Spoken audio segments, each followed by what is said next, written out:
This is a Film Stories original podcast. Love this podcast? Support this show through the Acast supporter feature. It's up to you how much you give, and there's no regular commitment. Just hit the link in the show description to support now. This episode is brought to you by Progressive Insurance. You chose to hit play on this podcast today.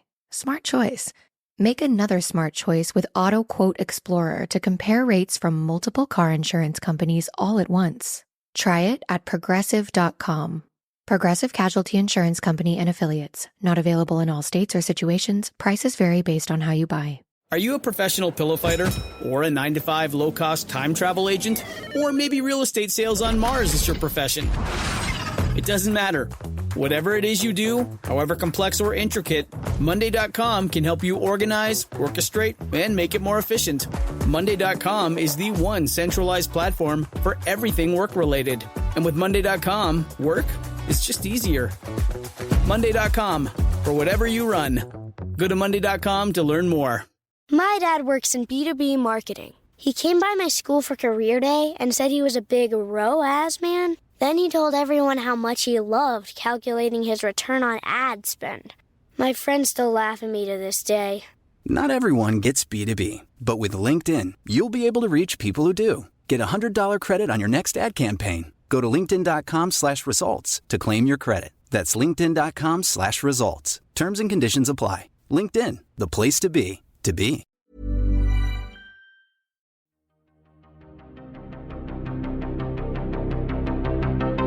This is Writers on Film, the only podcast dedicated to books on cinema.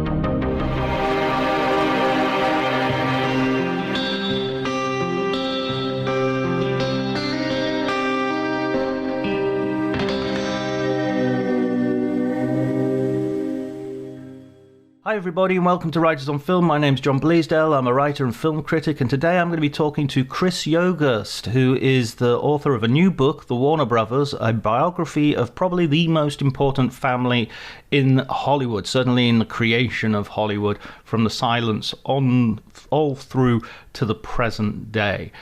If you enjoyed the conversation, please remember to leave a review if you can, but before you do any of that, enjoy the conversation.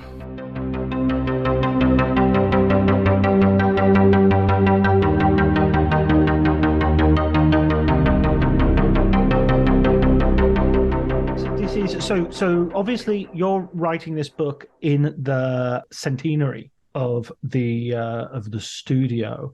I've interviewed quite a few people in the last year or two. Sam Wasson doing with Janine Basinger, this sort of classical. We're going to go back to the beginning of everything, and I found your book. It gave me a really good overview of sort of the beginning of Hollywood and how connected everything is. Oh, it's incredible. And I'm glad you mentioned Sam, because I just did a talk at Book Soup in LA that he hosted for me. And, he's fantastic. And he's, equally as interested in, every layer of the entire history of it. And the centennial thing, that was kind of a happy accident. I mean, the book took longer, or I shouldn't say took longer, but it was like, I've as I've mentioned a lot, I wanted this book to be a biography of Harry Warner because I kind of wanted to make him more center. And then Pat McGilligan said, you got to do all of the Warner Brothers because not everyone knows who Harry Warner is. And he's right. But what's interesting about the Warners, like you said, everything is so connected that by 1923, when they incorporated as Warner Bros., they are old pros, right? Like they ran theaters, they ran distribution chains, they'd been shut down by Edison and they started up again. Like they had been through it, man. They made movies and had successes and flops. So, and even then, even the we think of, Hollywood's golden age is kind of starting in the 20s. A lot of the silent film purists will go before that, which I won't argue with either.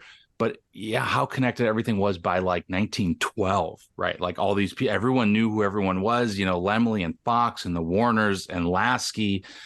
They all knew everybody already. And, you would have thought that 10 years from then, it was going to be this booming industry that was going to be leading the world for generations.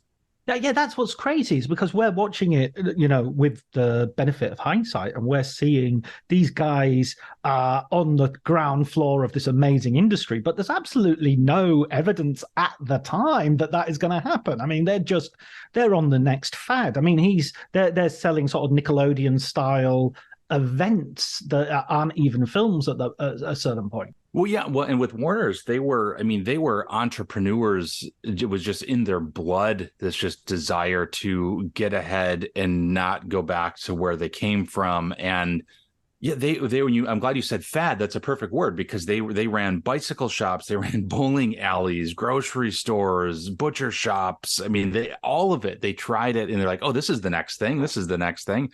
So they were, but I think that what that speaks to is the type of movies they ended up greenlighting, decades later, because they always tried to have their finger on the pulse of the culture, right? And that's exactly what their movies were doing. So they were doing essentially the same thing, by jumping on the bicycle fad, doing it just slightly too late. But it was really no different than like, hey, what's in the headlines? What are people talking about? Let's make a movie about that and engage in our culture. So they're just doing it on a bigger scale, right? But it's the same mentality that drove them to success in Hollywood that they were doing very small time in Ohio and Philly. Yeah, well, let's go back even further than that, because they're really influenced by their family and about the fact that they're coming from Europe. Where are they from, and what sort of what is the old country background that they're coming out of? So yeah, so it's what is now Poland, and the word the city that they're from, I always hesitate to try to pronounce it. I got to figure out who knows how to pronounce it, so I'm not going to embarrass myself. But it starts with a K. But yeah, that's where Ben and Pearl, are living there, and they are. I mean, it's very much. I mean, it from what was described by the family or to the family from people who could remember. It sounds a lot like what we hear about 1937, 38, 39 in Poland, where you're living in fear, you're practicing your faith in secret. And I mean, it is just not safe. So they decide to get out, and it's the, kind of a similar story to a lot of people, where one of Ben's friends goes to New York and writes him, it's like, oh, everything is better here. So Ben goes. Of course, not everything is better. I mean, probably better than it was where they were. They could, practice their faith without fear of being murdered. But it's still, poverty, getting work is tricky.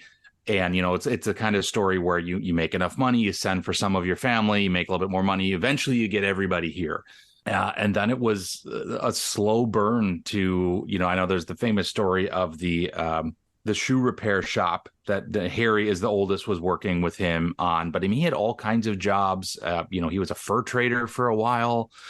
So all over the place, they ran the grocery store, like I said, but they were very, very determined. So the parents, really, that influence came through to the entire family, top to bottom.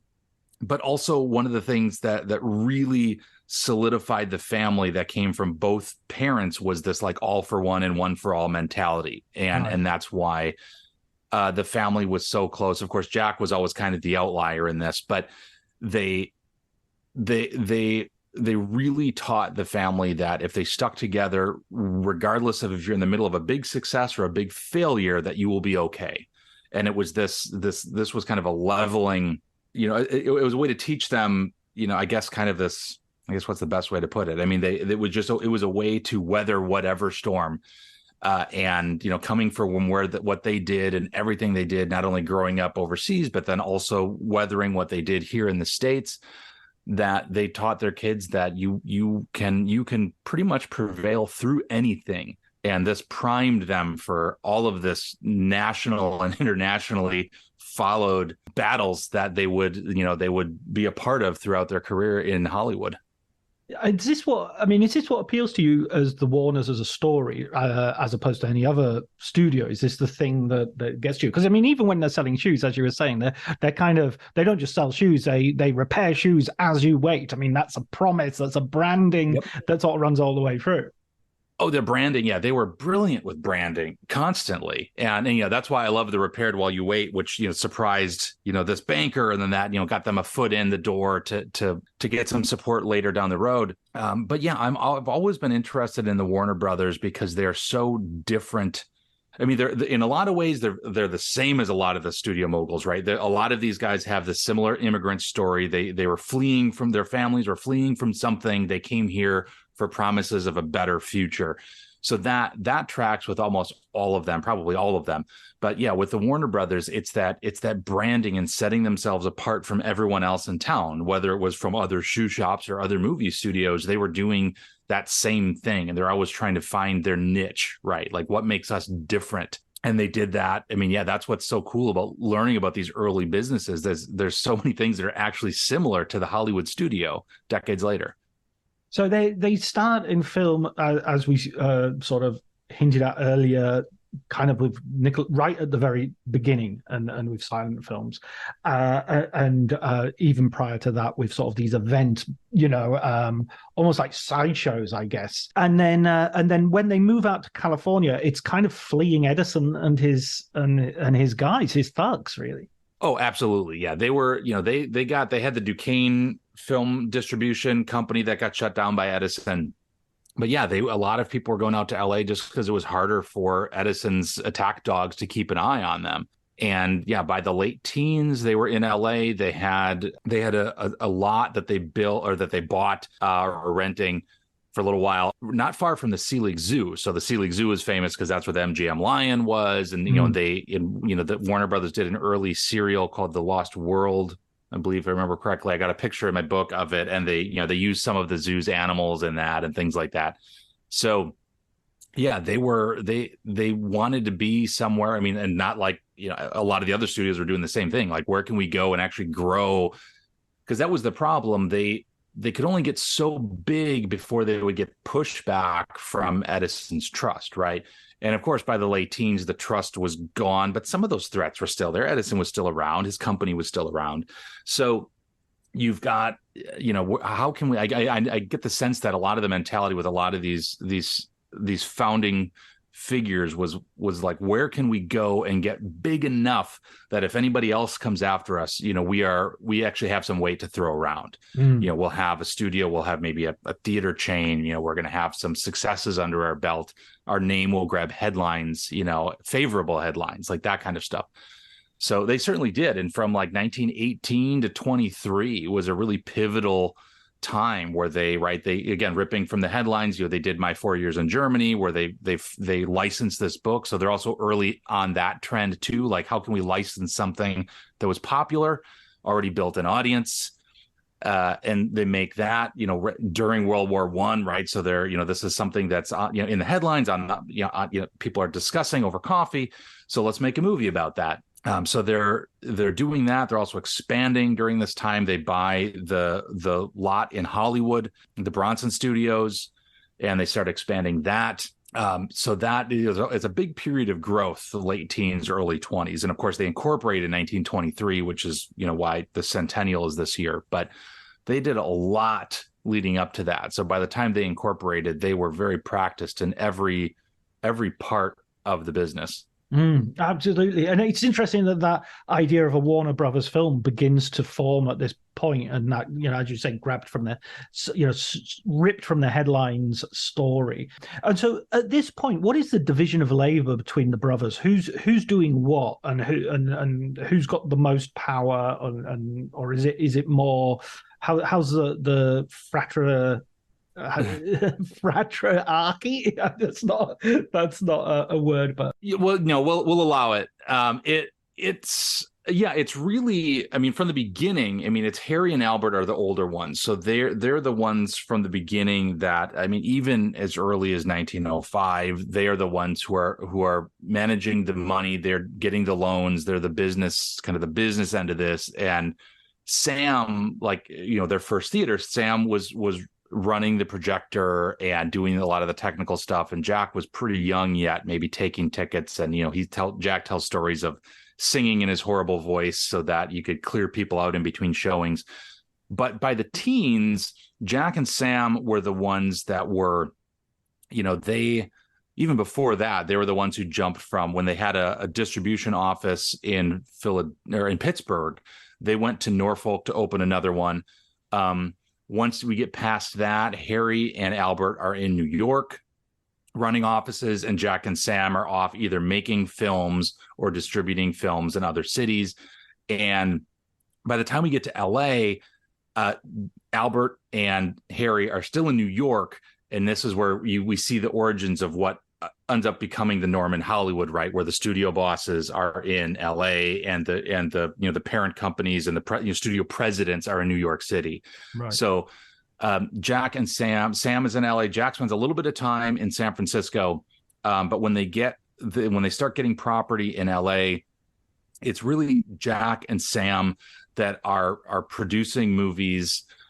Jack likes to say that he was directing some of them, may or may not. I mean, they were early on, but it was really the division of labor was pretty much the production side, hands-on kind of stuff was Jack and Sam, and then all of the higher end distribution, money management, loan management, all of that was Harry and Albert. And how does it divide then in terms of who's getting how they're distributing the money? I mean, is that equitable, or is I'm going to have more salary because I got more responsibility, or how's that working out in the? That's a really good question that I don't have a good answer for, unfortunately. I'm guessing it was more or less equitable, just because I didn't see any battles over that, right? Because there probably would have been. But I get this, especially then. I mean, we're talking, 20s, 1920s. I mean, regardless of what they were making or if it was different, it was way more than everybody else in the country. This is becoming one of the biggest studios at this point. This is sort of one of the reigning studios, and of course, and this is where it goes back to perhaps one of my first questions, which is how everything's connected. No sooner these movies started, no sooner is the growth there, than they face this huge challenge of, wait a minute, are we going to transition into sound? Is that technically even possible? How is it going to work with the cinemas and the technology? Yeah, this was tricky, right? And there's all the story, and that's one of the things I want to do in this book too. I wanted to expand on Sam's story and who he was behind, we didn't just, it wasn't just like, hey, let's buy Vitagraph, and then the jazz singer comes out a year later. Like, this was a long process, and he really truly worked himself to death to bring this technology to market. But it's also important to remember that everybody was, almost the entire industry did not want sound movies. And even Thomas Edison, once he realized that the Warners were getting close to bringing this to market, he was in the press talking trash about the Warners. I mean, he didn't, and of course he was by this time he's the famous inventor, Thomas Edison, and he's like, well, I couldn't make it work, so it's a fool's errand to even try to do it. So there's a little arrogance there. But this goes back to Sam again, right? He was the one who got the projector to get them to open their first theater in 1905. So here he is again with the next technology that he worked tirelessly with some engineers at Western Electric, and both in LA, and then they bought Vitagraph in Brooklyn. And so he's in Brooklyn and he's in New York City renting out spaces, trying to find the best ways to get this really clunky technology to work. I mean, we got to remember, this was not, it was William Fox actually had it right, but he had his own personal problems that were this slid back. But the sound on film technology is what took over. This was the sound on disc, where you've got to like start the projector and a wax record at the same time to make sure it's synced up. And if somebody bumps it, or sneezes and they're too close to the record, all of a sudden it's off. So I can't imagine what a nightmare this was to work on. But it was something that Sam could get and amplify. That was another big part of it. You got to remember, I mean, these speakers were not that great. So luckily you had a lot of these old movie houses and theaters that were constructed in a way that the sound would carry, they got stages. So there used to be people just talking in plays, and that sound would carry to the back. So you got to find the right places to put these speakers with whatever power you can get out of them so people in the back can hear. But you also, another thing you had pushing against was, silent movies were easy to sell internationally because you just change out the title or the intertitles, right? And whatever language, that's easier. If you record the entire thing in English, now you're stuck with English. And if you want to, redub it, that's a whole nother process. That's another, really expensive to do, which of course they did eventually. But it's an interesting story just because there were so many kind of cultural and economic layers pushing back against this technology actually becoming the norm. And here was Sam thinking like, no, we can do it. We can make this really awesome. And he did.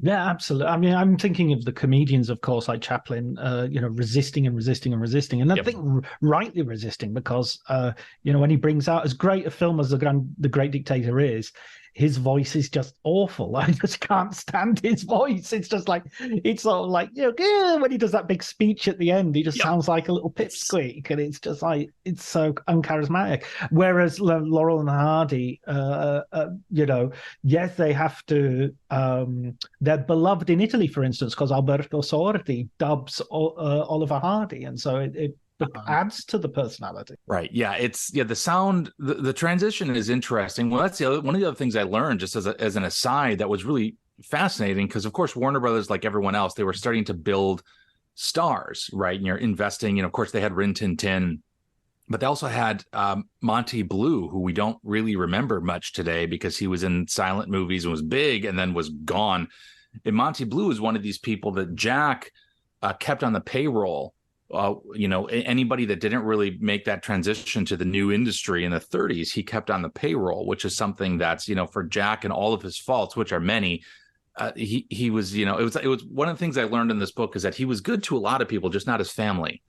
So, right. We have all these and some of his stars. But there was, every now and again, these kind of stories would pop out where he was like surprisingly good to people. And this was, that was one of them. Yeah. The silent stars, he really, the people that helped build the studio really helped them out after that. And when you're coming into the 20s and 30s and you're coming into the sound period proper, their choice of stars seem to be a lot of those people who you would look at today, and they would be the exemplars of what we think of as golden Hollywood. Humphrey Bogart, Edward G. Robinson, Betty Davis. All those wonderful faces and names. Oh yeah, they were. Yeah, they did a really good job building celebrity around the type of movies they like to make. Right. And, so of course, they're movies that they're ripped from the headlines, the gritty kind of salt of the earth type movies, right? During the Depression, they're making movies about the Depression, not escapist movies about, a better world. So they develop very similar stars, right? You mentioned Robinson and Cagney, right? We've got these city boys, right? To quote Robert Sklar, that really mesh with the type of brash movie that they like to make, but then also similar, right? Betty Davis and Olivia de Havilland, right? You've got these aren't the kinds of women you see at other studios, right? Like these aren't just pretty faces, right? You don't want to mess with these women, right? They will take you down. And Warner Brothers did a really good job also cultivating. I mean, one of my favorite stars of the 30s is Joan Blondell, right? I mean, she's like a lot of people, we talk about Betty Davis a lot, but it's like, man, Joan Blondell was every bit a badass as Betty Davis. I think Betty Davis, she was just better at going, pushing back against her bosses than Joan Blondell was. But on screen, I for my money, it's hard to beat Joan Blondell in the early 30s. And yeah, it was top to bottom, big stars, little stars, supporting stars, sporting talent. I mean, they all there's like, at the second if you turn on TCM in the middle of a movie and you don't know it, you'll be able to know if it's a Warner Brothers movie just by the types of characters that are on the screen. And I feel like that influence was very much top down. I mean, the kinds of movies that got greenlit, the kind of attitudes that the brothers had, they were very public. Harry was very public, giving a lot of speeches, gave a lot of talks on the lot for his employees. So I feel like that attitude was cultivated from the top and really taken care of. I mean, throughout, so as long as the Warner Brothers were running the studio, it was very much kind of the tough, gritty studio that we love.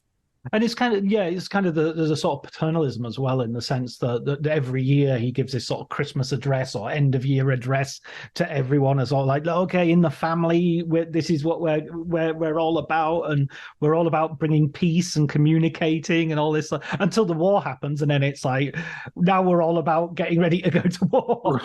Right. Right. Well, I mean, and that was part of their genius, though. They were really good at reading the social and political winds, and they knew. And this is why you were right. They were so ahead of everyone on the Nazi front, and that's why the Office of War Information had a lot of faith in Warner Brothers right after Pearl Harbor, because they were the ones who were pushing against the Nazis already before it was they were technically able to do it because of the production code. I watched I Was a Nazi Spy, or is it Confessions of a Nazi Spy? Confessions of a Nazi Spy, yeah. I watched that as in preparation for the interview, because I'd never seen it. And reading your book, I was just like, this is one film that I can't not watch for talking to Chris, especially after reading your earlier book as well about, Hollywood versus Hitler.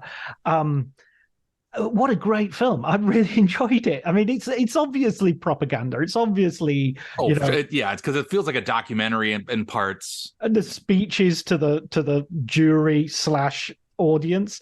But I love the way Edward G. Robinson puts on his most British accent. It's sort of like the least, I mean, I don't know how to say this, to use a euphemism of the time, the least ethnic he can possibly be, as a sort of way of saying, look, I'm not speaking like an interested party here.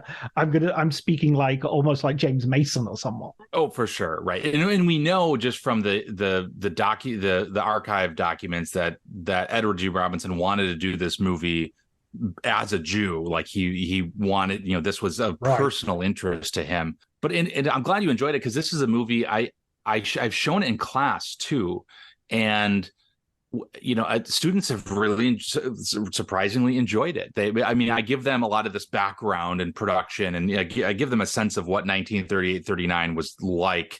And then, that was 2 years ago. Last year, I did the same thing with Immortal Storm, the MGM film. They also enjoyed it. But it's, a lot of these movies, and this is a great example, because that's what also draws me to Warner Brothers, because they're doing this with so many of their movies, where they are really, really engaged in what's going on in the world, right? Like, this was based on a real story. I mean, Jack Warner sent screenwriters to follow the Leon Theroux trial to understand this better and get some quotes and all of that, and make it into a movie.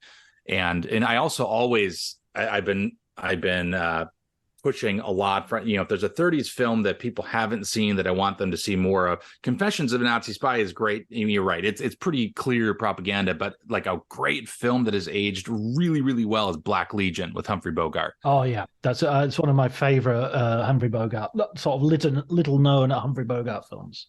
Right, that's packs such a punch today, and that's that was 37, so that that's a precursor to Confession of a Nazi Spy. But yeah, Warner Brothers has all these movies lining up to that, and then Nazi Spy. Once again, they're leading the industry, and now other studios start making anti-Nazi movies, because technically you couldn't do that because of the production code, right? You couldn't ridicule other nations, so this was tricky. But Warner Brothers said, "Screw it, we're going to do it." And then, of course, we get Mortal Storm and Great Dictator, right? We get Chaplin. We get everyone else realizes, maybe we can get away with this. Yeah, and I mean, the interesting thing is as well that you see them defining America in a way that it hasn't really been defined before, because they're defining America as a place of equality, of the minorities are protected, of religious observance is protected, and all these things are, it's kind of open to debate whether you could truly define America in those terms prior. You've got it kind of, the Nazis, in a way, are a good enemy to go against in this sense, because it makes the good stuff really good. Oh, right. Well, and the thing to remember here, and we talked about this last time I was on with my previous book, when we look back now, it's easy to, the Nazis are such like a stereotypical, like easy enemy. But in 1939, the country, the United States was really divided on whether or not to even step in to go against the Nazis. So, and that's why the U.S. Senate went after Hollywood. Fast forward to today, when even as we speak, I think that Congress is forwarding a bill which has withdrawn help to Ukraine. Oh, right, and that's why I keep mentioning. I'm like, that you couldn't have a better parallel to like Poland 1939 than Ukraine right now. And I don't know how people don't understand that. I mean, it's plain as day. But right, there's a similar kind of, it'll probably be another thing. We look back on history and people, I'll have to explain to my daughter, like, yeah, people were divided on this. And it was the same thing, right? There was the isolationists and the interventionists, and there was a lot of, and a lot of people were rightfully kind of frustrated about a lot of things that happened after World War I. So there was some of these people that were understandably hesitant, but there were other people who were hesitant because they were sympathetic to the Nazis, which is a whole other thing, including a lot of the U.S. senators. So Warner Brothers was pushing against that, and that's one of the things that Harry was, like you said, he was giving. He would give in the Warner Club News. He would write these little speeches, and he would talk about this. I mean, it wasn't just it wasn't phony. I mean, anybody who knew him, his family, his kids, people who worked with him. I mean, Harry was he really truly believed that the Warner Brothers studio and movies in general could be a source for good and equality, and it could bring people together and build bridges. And this episode is brought to you by Progressive Insurance. Do you ever think about switching insurance companies to see if you could save some cash? Progressive makes it easy to see if you could save when you bundle your home and auto policies. Try it at Progressive.com. Progressive Casualty Insurance Company and Affiliates. Potential savings will vary, not available in all states. My dad works in B2B marketing. He came by my school for career day and said he was a big ROAS man. Then he told everyone how much he loved calculating his return on ad spend. My friends still laugh at me to this day.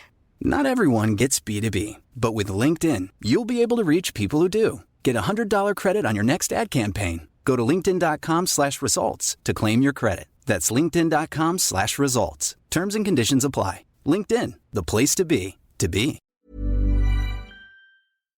And that was something that's why you have the Warner Brothers slogans of, to educate and entertain. He used a lot and that kind of thing. I mean, he really, really believed that movies could be a source of good in a world where so many things were falling apart. Yeah, that's almost like one of the reef ideas of the BBC. That we're not just here to push stuff out; we're here to educate people. And absolutely, when some of those battles that are coming up, they're on the right side when it comes to the war, and earlier than many other people, as you say, Black Legion is clearly about a sign of that. But then as you get into sort of murkier waters of the 50s, you get the blacklists, and you get something which I think is an interesting thing. I was reading your book as we're undergoing a writer's strike and now an actor's strike. And it was interesting to sort of put these two parts together as well. So, let's do the blacklist, but maybe we can go on the writer's strike as well quite quickly, because the blacklist I feel a lot of people already know about. But what was the Warner Brothers sort of, they had a little bit of a contradictory stance, didn't they? Because they were like, nobody should lose their living because of their political beliefs, and then we're going to have a blacklist. Yeah, it's tricky, and this is where one of the things that I found that really opened my eyes was so again, Harry Warner defends the industry in his studio in 1941, and he actually told Jack not to waste his time with HUAC because he saw how phony these government officials were, and it was no different then as it was in 47. Even Ronald Reagan admits this in his memoir that the House going after Hollywood they were looking for headlines, right? They were looking for publicity, that if we, look, Humphrey Bogart's flying in, right? Like that's going to get headlines, right? And Lauren Bacall and Danny Kaye and everybody coming in, the Committee for the First Amendment. So they like you said, they're contradictory in the sense that they they want to support their workers. And what I learned, and what really I think helped me see going back through all the blacklist stuff again, because like you said, this is a horse that's been beaten dead for so long. But I don't know if you read Tom Doherty's Show Trial. No, I haven't. No. He would be a good person to have on here too. I think you'd love talking to him. He did a really good job trying to parse through the politics of the 30s and how it bled into the 40s, and how a lot of the studio bosses truly didn't care about the politics of their employees, but what they feared by 1947 was the political winds of the country, right? So if they look soft on communism, people are going to stop going to movies. And if people stop going to movies, now we're all out of work. So he makes a really good case for showing that these moguls maybe were not as ideological with this as previous generations might have thought. Of course, this is the kind of thing that's so contentious that, decades almost have to go by before we can, see it clearly. And also maybe Dalton Trumbo was right. Maybe this was only victims, right? Like it was just a bad time.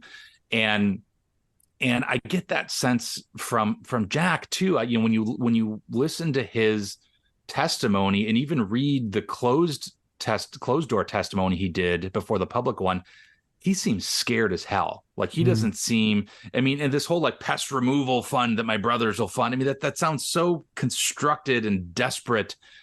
And even Walt Disney, right? You listen to his and he's sitting there like he doesn't seem like, I want to dedicate my life to getting the commies. They seem frustrated.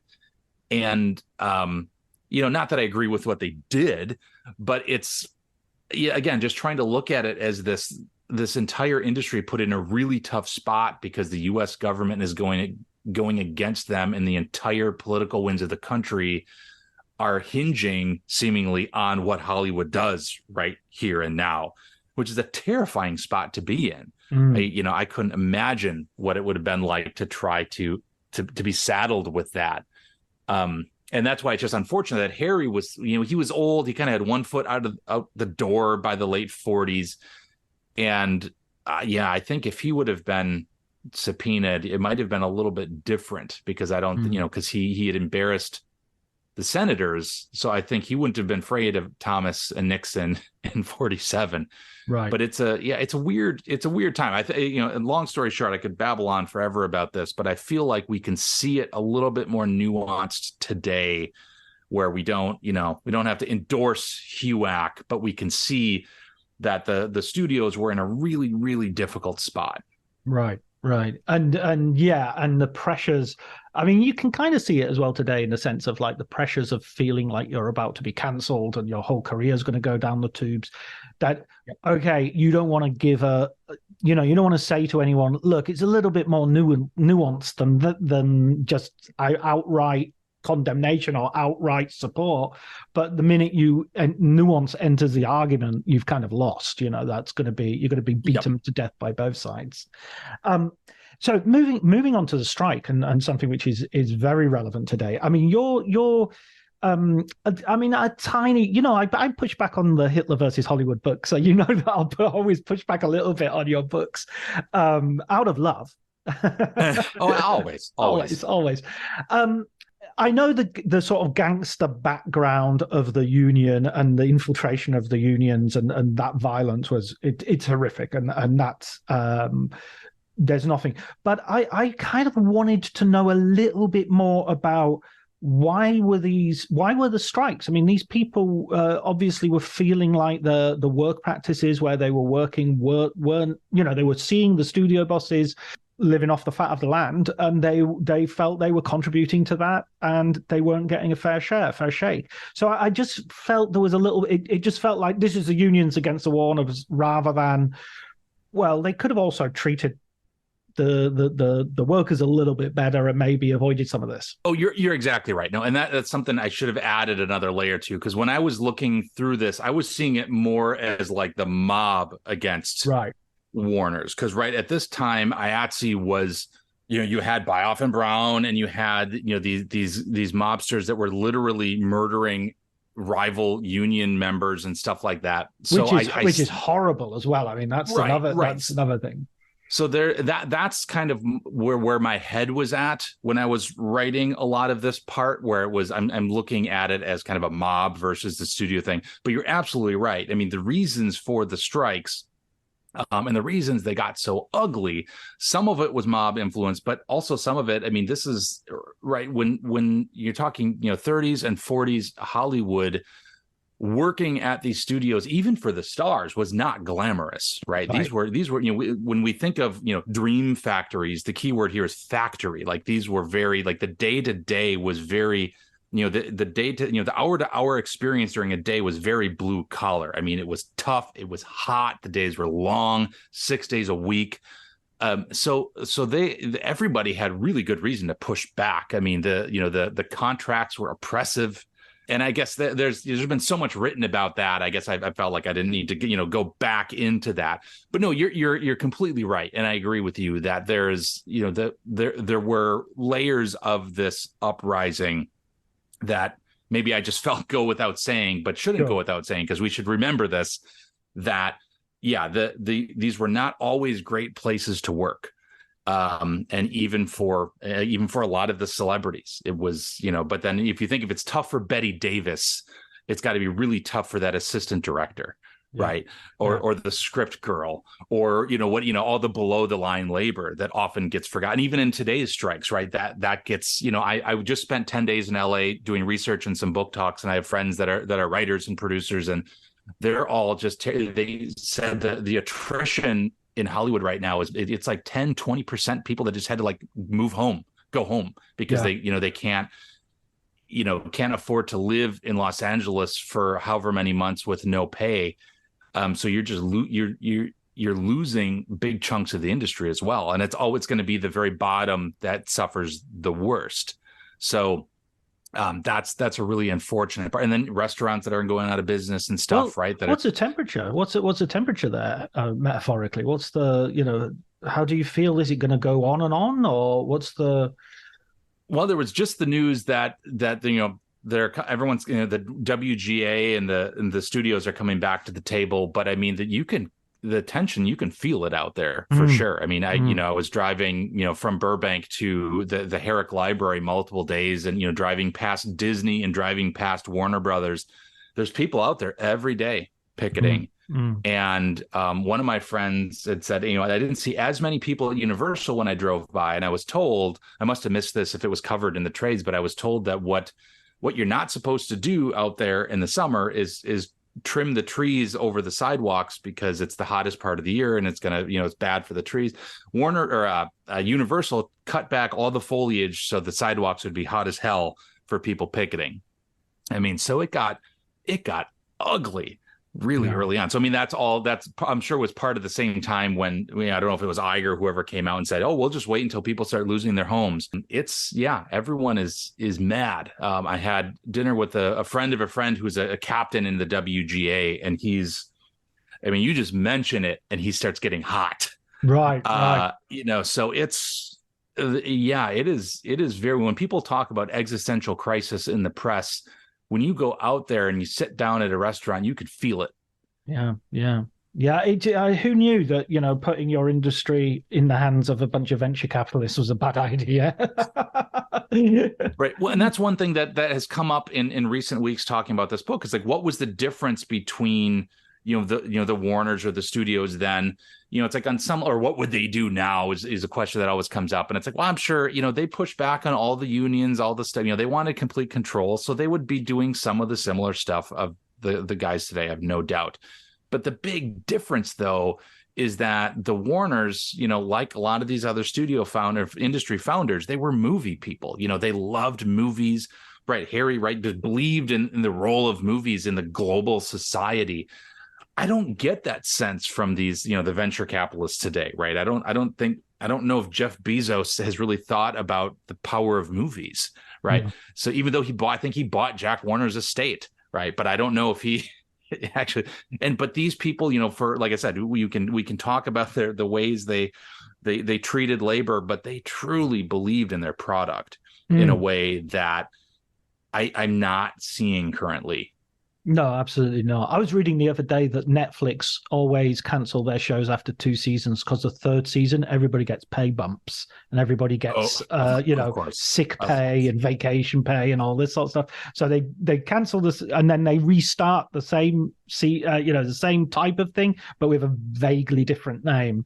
And it's just like for sure. And the version of that the studios would do, including Warner Brothers, like in the 30s and 40s, if they had a star that was on the rise and was coming to the end of a contract, and this person knows that, all right, well, I'm worth more now, they would say, hey, we're going to extend your contract for 7 years right now for the same pay. Yeah. Right. And then try to lock you into that before, now that you're famous, right? And that was what was a big part of a lot of the debates between the studio and Olivia de Havilland and Betty Davis and Cagney, the ones that pushed back the hardest. So it was that was the studio era version of exactly what Netflix was doing, right? I'd always have, I like the point you make in your book of always have like a slightly younger guy coming up as well, or slightly younger girl coming up as well, so that the Tab Hunter sort of role, he could, when James Dean dies, he's suddenly there and he's ready to step into all those roles. Right. Well, and like Warner Brothers, one of my favorite Warner Brothers films from the 50s, A Face in the Crowd, it's the same thing, right? When Andy Griffith's character, falls, Walter Matthau gives that good lecture at the end, like, hey, there's always going to be another one here, younger, and everyone's going to forget about you. And there was a lot of truth to that. Yeah, I mean, it's kind of funny as you get older as well. You get less angry at things. Of like, I used to get angry at music groups that I thought were particularly asinine, and it's like, there'll be at least 3 this decade. There's no point, right. I'll see their birth, their rise, and their death within the decade. I don't need to worry about it. So let's get to the final sort of tragedy of the book, really, which is the breakup of the family with Jack's betrayal of Harry in the this is it's Shakespearean. It is. Give us the gruesome details on this one. Oh yeah, so it really is. I mean, I kept going back and forth on what to call this, the chapter subtitle in here, and I while I was writing it, I just wrote the betrayal because that's what Cass Warner put in her book. Yeah. And I couldn't come up with a different way. That's what it is. It is that. And it's interesting because in recent months, I've been put in touch with Jack Warner's grandson, Greg Orr, and he pushes back on this a little bit because, he justifiably, he doesn't really defend Jack. He's a warts and all on Jack. But he does make the point that, I'm getting ahead of this a little bit, but Jack would have been in the trades that Jack might have stayed running the studio. But basically what happens is, right, going back to the influence of the parents, this all for one for all, Harry and Albert and Jack and of course, Harry and Albert are a lot older and they want to retire. And they're like, why don't we sell our stock and we do it all together, just like mom and dad said we should. We stayed together. We built this together. We go out together and it'll be the best ode to our parents. And they all agree and they sell their shares. And what happens is what Jack does is he takes a backdoor deal to buy his shares back, but not only to buy his shares back, but to take Harry's job as studio president. So this is, and again, Greg Orr, this was Serge Semenenko was the finance guru from out east that was shepherding this whole purchase, and it was in the trades that they're going to need, unlike today, they're going to need we need a Hollywood insider to run the studio, right? And so Jack's name had been floated, but what was different here was it wasn't that he was just running the studio, is that he got, he bought back into the company and then took Harry's job. And when Harry heard this, he had a heart attack from which he never fully recovered. He died 2 years later, but he had a heart attack hearing this. And that tells you how grave this truly betrayal was. I think Harry, Greg Orr, he makes a good point that, well, Harry should have seen this coming. On one level, maybe, but I think Harry he believed so much in his family that he thought that Jack would do a lot of things. Jack's going to run around on his wife. Jack's going to treat the rest of the family like garbage, but he's not going to do this. I really thought that he thought this would be a bridge too far, even for Jack. And I think that's why it hit him so hard. And it's heartbreaking to read. I mean, even just going through all this in the interviews and the press and everybody's stories and writing this, I almost felt like my own little bit of PTSD just going through it. Like, wow, you broke my heart, Fredo. You broke my heart. Absolutely. It was that. It was like, man, this sucks. This was so awful. Well, it's King Lear, isn't it? I mean, it's like, I'm going to divide my kingdom and I'm going to go and retire. And then it's like, no, we'll accept it, but actually we're going to do this in the background. Absolutely. And what's interesting about this too, I mean, going back to like really needing movie people on the studio. I mean, so Jack became the president of Warner Brothers, but he didn't move to New York to then, reign over the entire operation like Harry did. He stayed in LA as the studio president and still oversaw movie production and was watching dailies and weighing in on edits and greenlighting movies and all this and dealing with the censors, all of this stuff as studio president. So it's absolutely wild. There's another question I wanted to ask, which is, the Warner Brothers as a studio in some ways sort of epitomize how we culturally look at studios now. I'm thinking of like, you can't help but watch Barton Fink and see the studio head wearing a World War, a uniform, and the lawyer played by Tony Shalhoub, who I think he has the same name or is even based on the real life lawyer who got Errol Flynn off his rape charges. Oh, Jerry Giesler. Yeah. Geisler. Yeah. He's always people are going, "Just phone call for you, Mr. Giesler." Geisler. Yep. Yeah. Geisler. Right. And that's what's so great about this is the kind of stuff that is justifiably we should poke Jack about, right? Like he's, all these studio heads have some kind of service to the war through the Office of War Information. But they're not fighting overseas, right? But they still come back and they wear their uniforms, and like everyone had to call Jack Warner Colonel Warner and all this kind of stuff. And it really it's laughable, and it just shows a kind of arrogance that is just kind of funny. It's like, it's like when there was a service to the war, absolutely, but at the same time, there were actual movie stars that went, like Jimmy Stewart wasn't doing that. He was a fighter pilot, right? He wasn't going around telling everyone to address him by his military rank, and all this kind of stuff, his service rank. Lee Marvin was a sniper. Right. And he got dishonorably discharged despite the fact that he was in combat and was wounded a whole number of times, Right. But even presidents sort of had something to do with the war. You don't see them parading around in uniform, hopefully. Well, actually, no. George W. Bush. That was sort of right. Yeah, he was roundly criticized for that. He was sort of like, no, the president shouldn't be wearing a combat jacket. It's not his. That's beneath the. That's not how it should be. Yeah, when you're sitting as the president, right? Like you need to exactly separation. Observe your rank, I guess. Exactly. Yeah. That's amazing. I really enjoyed the book. I was so looking forward to talking to you about it, Chris, because I think as well, I loved your earlier book, but I really did want to see this broader picture, which this broader canvas which you're able to operate on. I am going to ask you for another recommended book, so you get an opportunity to recommend another book. Oh, recommending a book. This is always the hardest question, right? It is. There are so many. And I'm just trying to think of I'm just actually going back through. I rewatched Chinatown the other night, and I'm rereading Sam's book on The Big Goodbye. And it's like, I remember it being awesome, but it's like, wow, this is even better than I remembered reading it 3 years ago. Don't you hate him? Oh, it's so good. A little bit.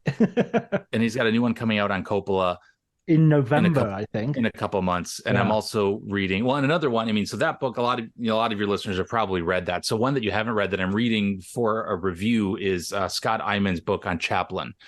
It's called Charlie Chaplin versus America. So it's a really interesting snap. I mean, he chronicles all Chaplin's entire life, but really focuses on how Chaplin was treated as the kind of social and cultural winds of the United States shifted, and how he was kind of railroaded by a lot of people.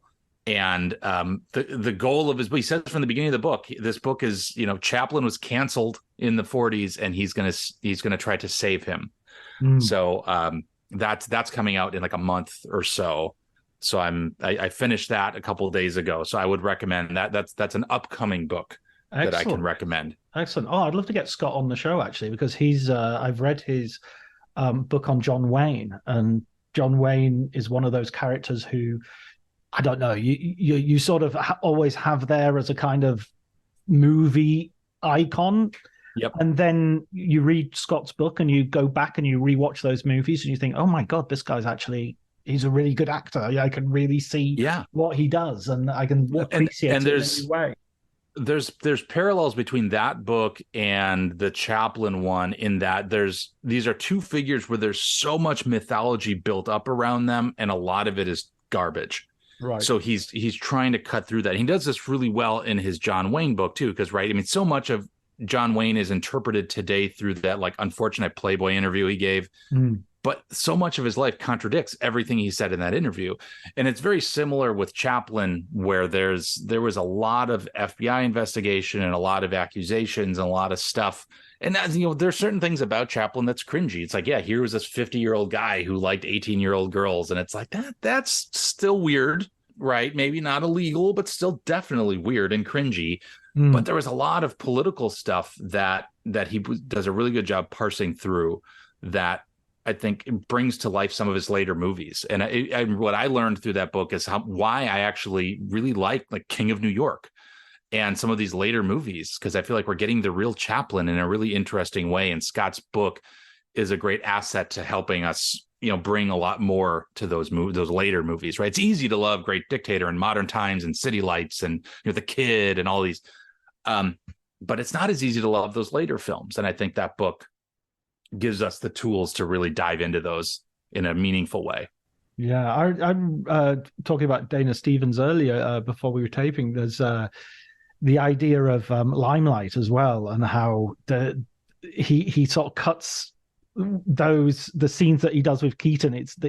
There could be more of that, and he cuts it out because maybe he doesn't want to be compared to Keaton, and that's such an interesting chapter. Right, that there's some stories in Iman's new book about that, about people fanning over Keaton and Chaplin getting really sad. Thinking like, but I'm Chaplin. Yeah, but I'm here. I mean, Jeepers Creepers. I mean, there's you and there's Keaton, and then there's a long way down before you hit Harold Lloyd. I mean, those, for sure. Yeah, no argument there. Absolutely. Keaton and Chaplin are. It's a little bit like my favorite Stanley Kubrick film. It's whichever one I'm watching.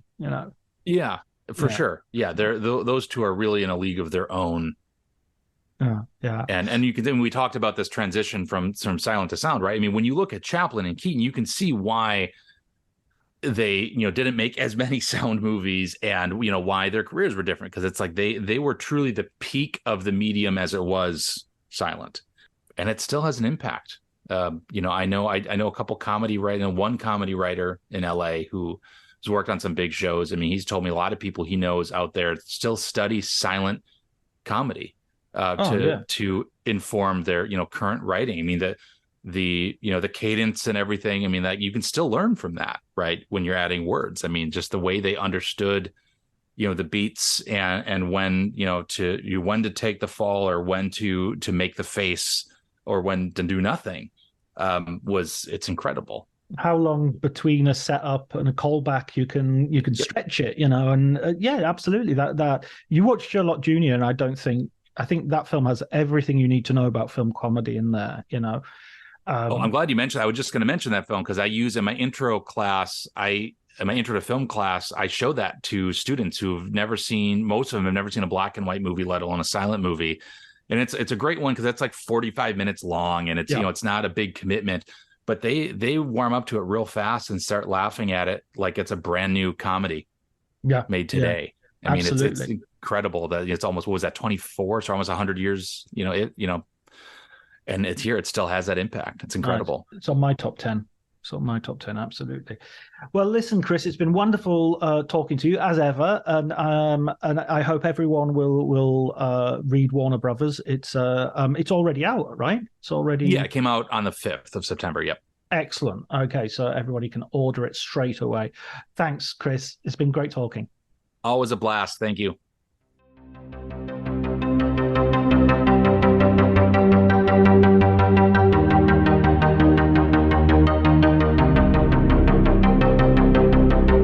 That was me and Chris talking about Warner Brothers and issues they're relating. He recommended 2 film books. He recommended Sam Watson's book on Chinatown, The Big Goodbye, as well as looking forward to his new book on Zoetrope Studios and the Coppolas, which hopefully Sam is going to come on. Book is due for release in November, so hopefully he'll come on sometime around then to talk about it.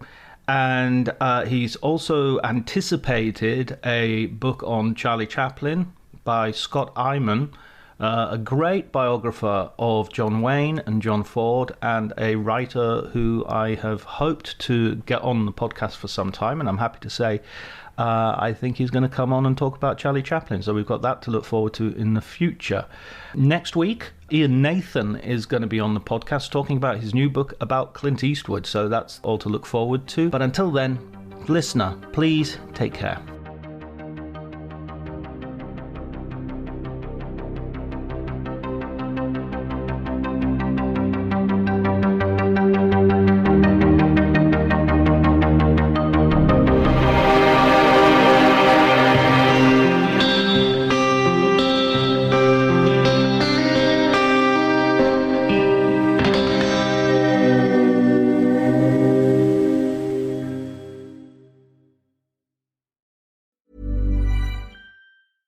This episode is brought to you by Progressive Insurance.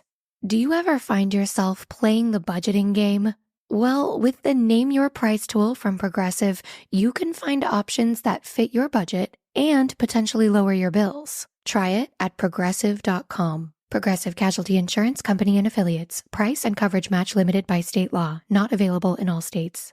My dad works in B2B marketing. He came by my school for career day and said he was a big ROAS man. Then he told everyone how much he loved calculating his return on ad spend.